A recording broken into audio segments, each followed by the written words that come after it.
Hello dear children, today's video is about Bohr's model. But before we start Bohr's model, let's recall the Rutherford's model.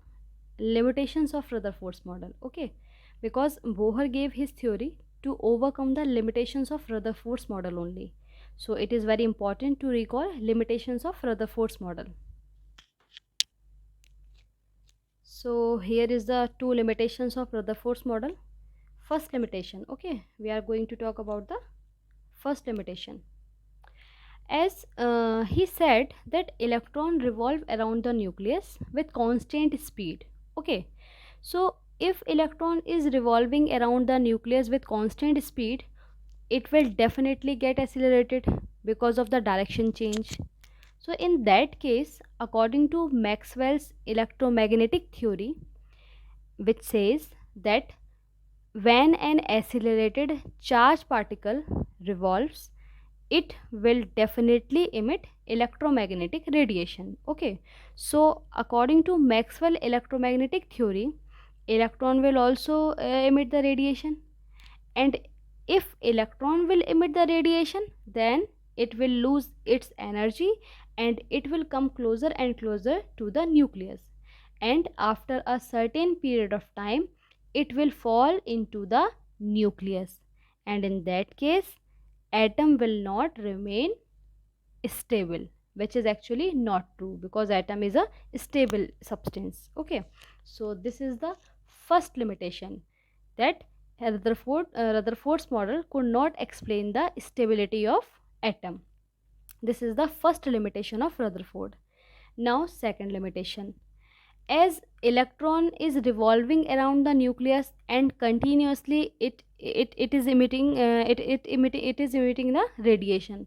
So because of the continuous emission, the the atom should show the continuous spectrum, but actually now we know that atom shows line spectrum. But according to Rutherford's model, the atom should be the spectrum should be continuous. So this is the second limitation of Rutherford's model. So to overcome these two limitations, stability of atom and spectrum of atom, to overcome these two limitations, Bohr, Niels Bohr is the full name, gave his theory, which is known as Bohr's model or Bohr's atomic model. Now we are going to discuss the main postulates of Bohr's model. Okay, so first postulate. Here I have shown the nucleus only, not full atom, only nucleus.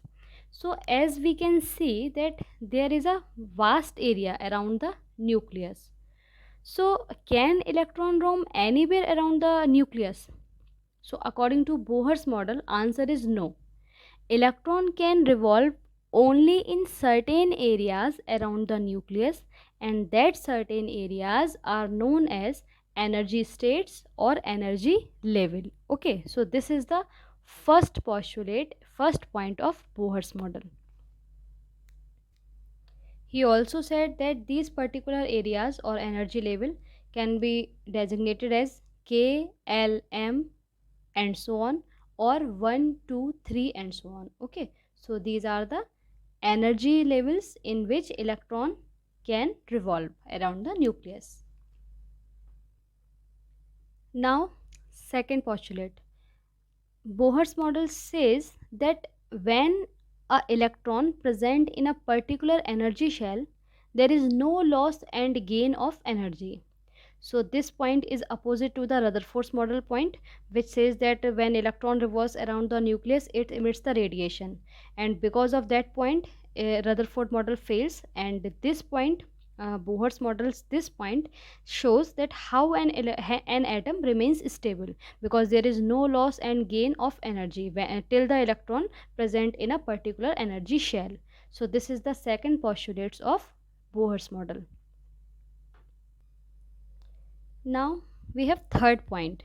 Actually third point says about the criteria to be a orbit. Okay, so this point says that in the vast area around the nucleus there can be infinite number of orbits. Out of these orbit, electron can revolve only those orbit for which MVR, angular momentum, is whole number multiple of h over 2 pi. Okay, so this is the case, or this is the criteria to be a orbit. Okay, so only these orbit for which MVR, angular momentum, is equals to nh upon 2 pi, or whole number multiple of h over 2 pi, are permitted to for electrons. Okay, so this is the third postulate of Bohr model. Now we'll talk about the fourth postulate. Okay, so in second postulates, he said that no loss or and gain of energy. Okay, so what happens when an electron lose or gain energy? Okay, so he said about this in fourth point, that when an electron absorbs energy, okay, then it will jump to the higher energy level, and oppositely, if a electron loses some energy, then it will go to the lower energy shell. So these are the four main points of Bohr's model. Okay, so first point of Bohr model is electron revolve around the nucleus in a particular areas which are known as energy states or energy levels, and represented as KLM or 1, 2, 3 and so on. Okay, second point is while moving in a particular energy level, an electron neither loses nor gains energy. Third point is the energy levels for whom MVR equals to n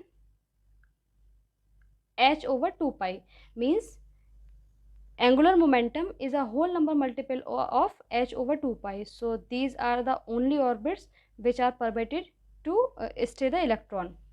Next is fourth point.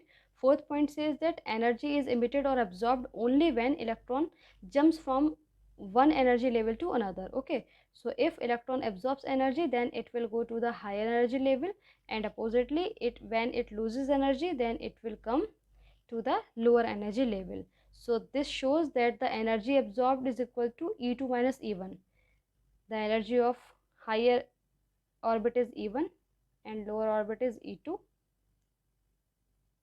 Sorry, E2 and E1. So energy absorbed is E2 minus E1 and energy emitted is E2 minus E1.